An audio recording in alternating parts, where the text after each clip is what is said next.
Hello, let us continue.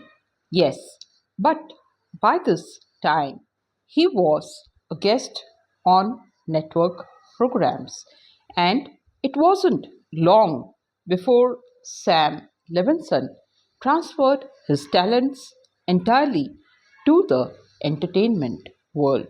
Okay? Second point, you must persist. You must persist.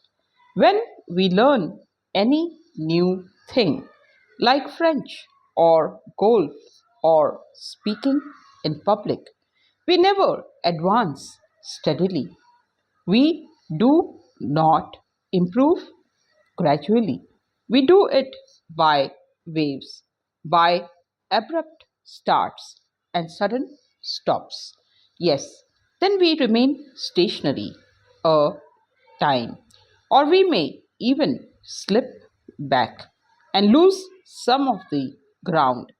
We may even slip back and lose some of the ground we have previously gained. These periods of stagnation or retrogression, yes, are well known by all psychologists. They have been named plateaus in the curve of learning. Students of effective speaking will sometimes be stalled, perhaps for weeks, on one of these plateaus. Work as hard as they may. They cannot seem to get off it. The weak ones give up in despair. Important point. The weak ones give up in despair. Yes. So, as we see further, those with grit persist. Very important point. Those with grit persist. And they find that suddenly, almost overnight, without knowing how or why it has happened, they have made great progress. They have lifted from plateau like an airplane. Abruptly, they have acquired naturalness, force, and confidence in their speaking. Okay? You may always, as has been stated elsewhere in these pages, experience some fleeting fear, some shock, some nervous anxiety. The few moments you face some nervous anxiety. The few moments you face an audience, even the greatest musicians have felt it in spite of their innumerable public appearances. Yes, the Perry Wacky always fidgeted nervously with his cuffs immediately before he sat down. Yes, and that is about Paddy Wacky. Okay, and before he sat down at the piano, but as soon as he began to play, all of his audience fear vanished quickly, like a mist in August sunshine.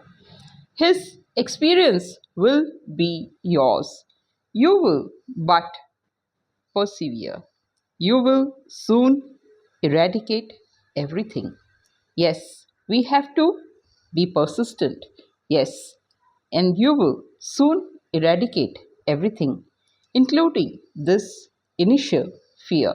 And that will be initial fear and nothing more.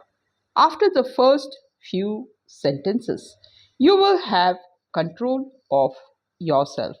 You will be speaking with positive pleasure. One time, a young man who aspired to study law wrote to Lincoln for advice. Lincoln replied, "If you are resolutely determined to make a lawyer of yourself, the thing is more than half done already. Always bear in mind that your own resolution to succeed is more important than any other one thing. Lincoln knew he had gone through it all. He had never in his entire life had more than a total of 1 year schooling and books. Listen, Listen, Lincoln once said he had walked and borrowed every book within 50 miles of his home. A log fire was usually kept going all night in the cabin. Sometimes he read by the light of that fire. There were cracks between the logs in the cabin, and Lincoln often kept a book sticking there.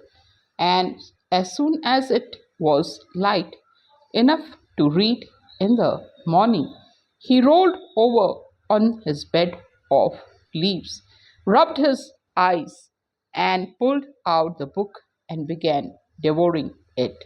Yes, my dear friends, today we have everything, but do we take the opportunity? Let us take the opportunity.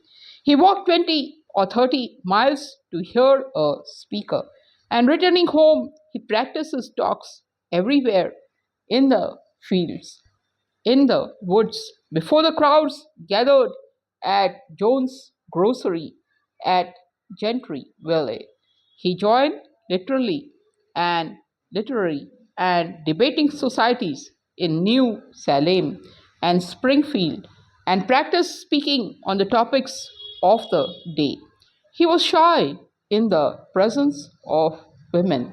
Yes, when he quoted Mary Todd, he used to sit in the parlor, bashful and silent, unable to find words, listening while she did the talking. Yet that was the man who, by faithful practice and home study, made himself into the speaker who debated with the most accomplished orator of his day, Senator Douglas. This was the man who at Gettysburg, and again in his second inaugural address, rose to heights of eloquence that have rarely been attained in all the annals of mankind. Small wonder that, in view of his own terrific handicaps and pitiful struggle, Lincoln wrote, "If you are resolutely determined to make a lawyer of yourself, the thing is more than half done already." A very important point. An excellent picture of Abraham Lincoln hangs in the president's office in White House. Often when I have some matter to decide, says Theodore Roosevelt. We'll continue tomorrow. Take care. Bye bye. Love you all. Bye.